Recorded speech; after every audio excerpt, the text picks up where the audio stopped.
What's up, guys? This is going to be the full card breakdown for UFC Fight Night Cavillo versus I. It's coming up later today, 6 o'clock start time for the prelims. The way they structured this card makes it look really bad. I mean, on paper, it's not that great, but, Roberson and Vettori have a legit beef. They got footage of them going back and forth at the hotel. I'm not really sure why that wasn't the main event. I don't think either of those two would have been going 5 rounds. We would have got a finish. Probably a pretty good fight. I mean, even Philly and Jourdain I would have put as the main event versus, I and Cavillo. But we'll get straight into the card. First fight of the night, we got Anthony Ivy and Christian Aguilera. From watching this, neither of these two are that great. I'd say the line's pretty accurate. I do like Ivy to pick up the win here, but, Aguilera's got the experience. I'm not really interested in a bet. If you're looking for an early parlay option, I do like Ivy to get it done. I'll say he gets him out of there in the first or second round. So I'm going to go with Ivy by TKO. Next up, we got Tyson Nam and Zaruk Adashev. Probably butchered that. Tyson Nam dropped as a pretty big favorite. Not really interested in that line. But then when he jumped up to 1.8, he might even be higher than that on some sites. I did take a shot there. He has the experience. It's going to be Adashev's first fight in the UFC. He's going to be bigger. So, I thought there was a bit of value in that line. At the same time, like I said, not a whole lot to look at when it comes to Adashev. But with the line close to plus money, or at least even money, taking a shot on Nam I thought was a decent bet. So that's the first bet there. Tyson Nam, I'll say by TKO. Next up, we got Julia Avila and Gina Mazzani. I'm going to be taking Avila in this spot, just to get to the point. It could be a bit of a back and forth more than people expect, but I like Avila to get it done here. I'll say Julia by decision. Then we got Merab Dvalishvili and Gustavo Lopez. Lopez is a late replacement here. Merab's looked really good in his last few fights. He's going to look to get it to the ground and basically maul his opponent. I think in this case, he might even be able to pick up a finish. Like I said, Gustavo is a late replacement. So I'm going to be taking Merab here by submission. Then we got Maria Agapova and Hannah Cifers. So, this one is a little bit interesting. Hannah Cifers, for all the losses that she has, were on the ground. She's going to have a massive size disadvantage in this spot. When you look at the weigh-ins, Maria's way bigger. Hannah's actually moving up in weight. She's not the biggest girl to begin with. The thing is about her fighting style, though, she wants to fight in the phone booth. So if she can really get in Agapova's face, I could see her pulling it off. Agapova hasn't fought, that high of a level competition. She does like to keep her distance, though, and she's going to be a lot longer if she can kind of use that range. I think she could pick up a decision that way. I haven't looked at the line recently, but I'm sure Hannah Cifers is a huge dog.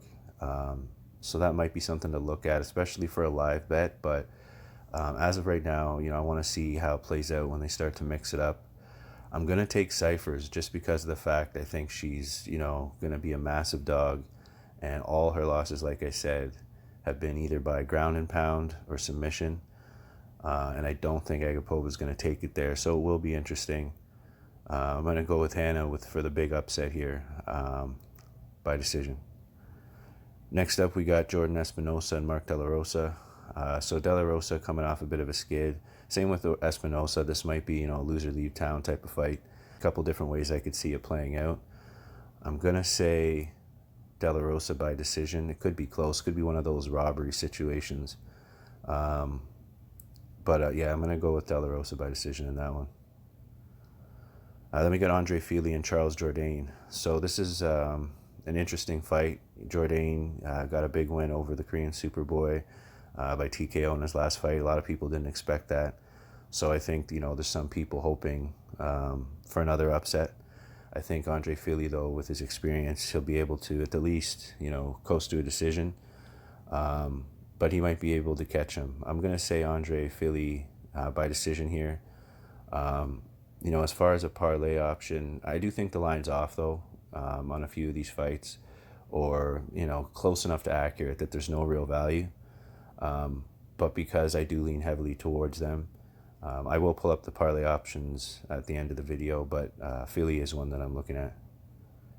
Next up, we got Charles Rosa and Kevin Aguilar. So Rosa was dominated in his last fight. Bryce Mitchell, took him down at will, basically mauled him the entire fight and picked up a decision. Kevin Aguilar coming off a loss to Tukov, I believe, in his last fight by TKO. And that was, a pretty quick fight. So both of these guys are going to be hungry for wins. I'm going to lean towards Kevin Aguilar by decision in this fight. I think it could be close, but, I do edge it to him. Rosa is decent on the ground. I mean, he looked like an amateur against Mitchell, but, he did pick up an impressive submission in his fight previous to that against Manny Bermudez, a guy that was on a tear at the time. So Mitchell definitely made people forget about that past performance, but I do like Aguilar. I'm going to say he gets it done by decision, but this could be a really good fight. Next up, we got the co-main event, Karl Roberson and Marvin Vettori. This is a fight that I think could have been the main event. These two have gone back and forth. Two guys that are up and coming. It would have been a good spot for both of them. I'm going to be taking Vettori here. Roberson not making weight. Definitely something to look at. In the last fight, or the last scheduled fight a couple weeks ago, he didn't make weight. It irritated Vettori. They had some exchanges. So, his team might have said, forget about cutting the weight. It does benefit him. And I don't sleep on him, but I'm going to go with Vettori by submission. Next up, we got the main event, Cynthia Cavillo and Jessica Eye. This is a fight that I'm not interested in betting. I think it could go either way. I do lean towards Jessica Eye with the experience. I'm going to say she gets it done by decision. She looked good in her last fight. There was, I think it was maybe 2 or 3 fights back, that vicious knockout.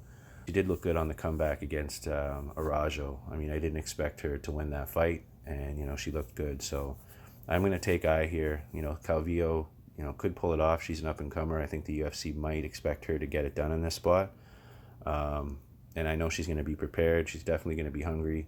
Not really necessarily deserving of the main event here, so I think that they're going to try to make the most of it. I've noticed in the last few weeks with the over-unders, the small cage and, fighters not getting the normal camp, it can affect things. So now I'll pull up the bets. As far as parlay options, I do like Anthony Ivy to win, Julia Avila, Merab Divashvili,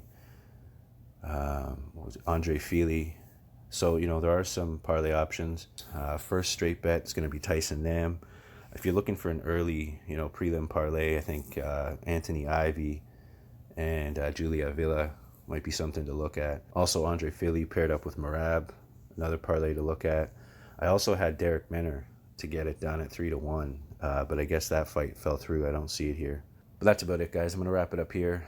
Not the best card, but, I do have a few bets, so it'll be interesting.